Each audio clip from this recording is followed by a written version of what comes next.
Thank you for your interest in the Davis School District's proposed 2015 bond election. This PowerPoint is one of the tools we are using to communicate information about the bond. The mission of the Davis School District is learning first, and as you can see, the theme of our message is to provide students room to learn. Throughout the presentation, we will be using these elements so that you can easily follow along. We will be talking about the growth, the need, the solution, the ballot, and the results. First, let's discuss the growth. The Davis School District has been growing for some time now, certainly prior to the year 2000, and since that time, the district has continued to grow. How have we met that growth? Well, the district first uses portables, year-round schedules, and makes boundary adjustments before choosing to build a new school. The district currently uses 350 portables as a way to increase the capacities of its schools, and it also has 5 elementary schools on year-round schedules. Those schools on year-round schedules are in areas of the county with high growth. Those enrollment numbers are based on April 2015 numbers. When portables, year-round schedules, and boundary adjustments aren't enough to handle growth, we then consider building new schools. And since 1995, the district has built 15 elementary schools, 3 junior highs, and 1 high school to handle increased growth. The names of those schools are at the left. In that time, the district has also rebuilt 4 existing schools and has added to their capacities to meet growth needs. Those schools include Wasatch Elementary and North Davis Junior High in Clearfield, Davis High School in Kaysville, and the Vista Special Education Center in Farmington.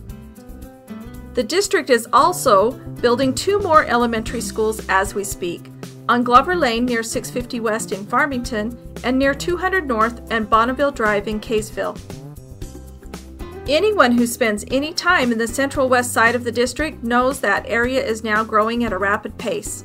It is home to some of the district's largest elementary schools, and of course, those students do grow up and move on to junior high.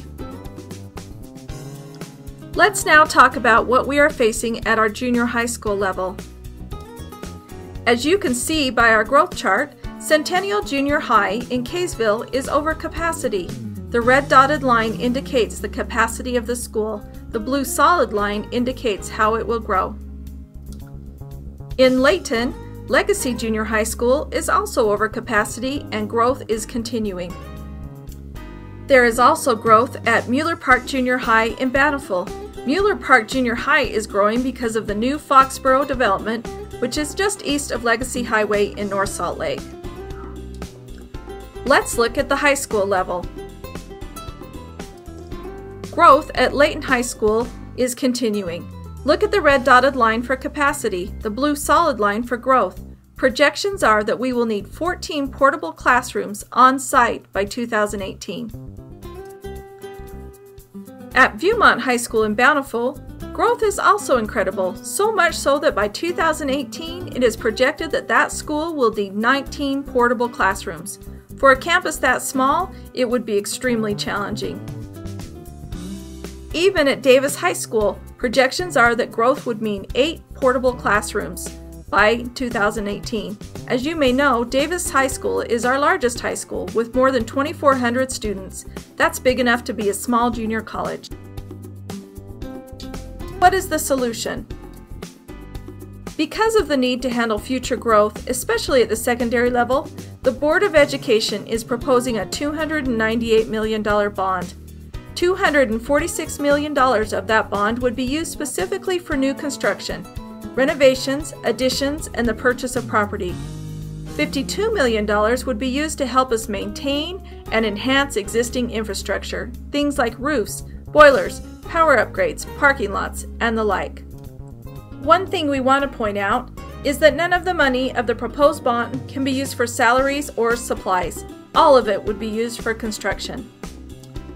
So the plan is to build a high school in Farmington, a junior high school in West Layton, an elementary school in the northwest portion of the district based on greatest need, and either another elementary school because of growth or rebuild an existing elementary school because of age.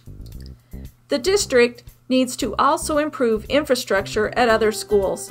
It would like to remodel Viewmont High, some parts of which are 51 years old, continue work at Woods Cross High, originally built in 1972, add to Mountain High, mini classrooms which are portable and expensive to heat and cool, remodel Sunset Junior High, our oldest junior high, add an addition to Mueller Park Junior High, and rebuild West Bountiful Elementary School, which was originally built back in 1955, some 60 years ago. Plus, the district would like to increase security, replace water lines, upgrade HVAC and energy systems, and address a host of other needs at many other schools. The district prioritizes the projects based on a facility assessment survey, as well as by feedback from people who work in the schools and the community.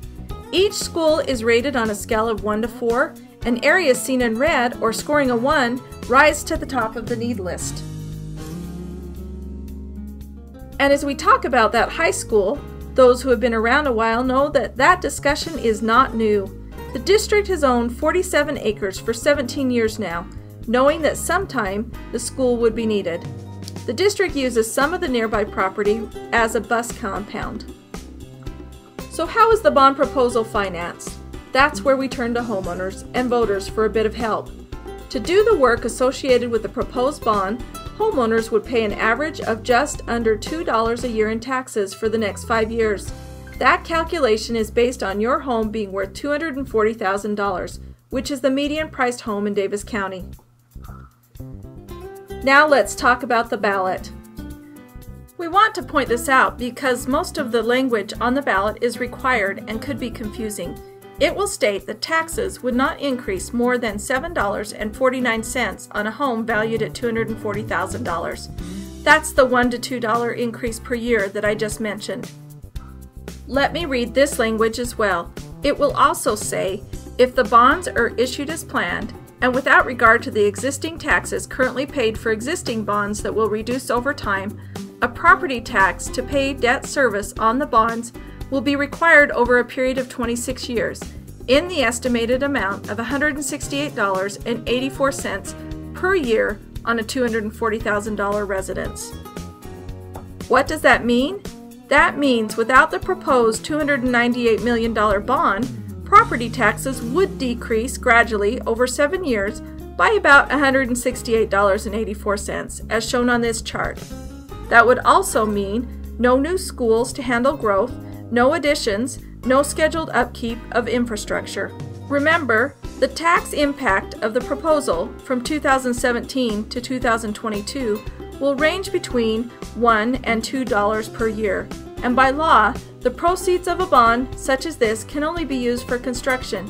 It can't be used for salaries, equipment, or supplies. The proposed bond will improve facilities for students from nearly every area in the district.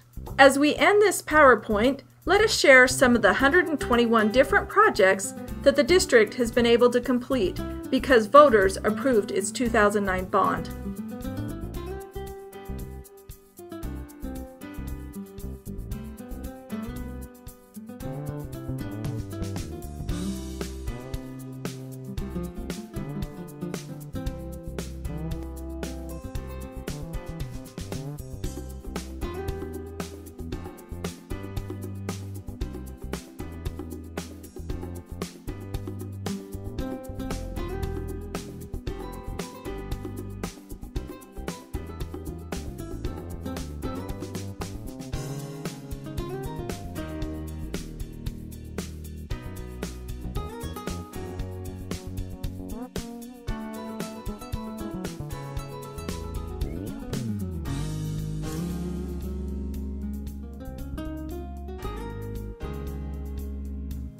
In conclusion, we have the growth, we have the need, the school board has proposed a solution, you've heard about the ballot, and you've seen the results. Thank you so much for your time and for your interest in the 2015 proposed bond.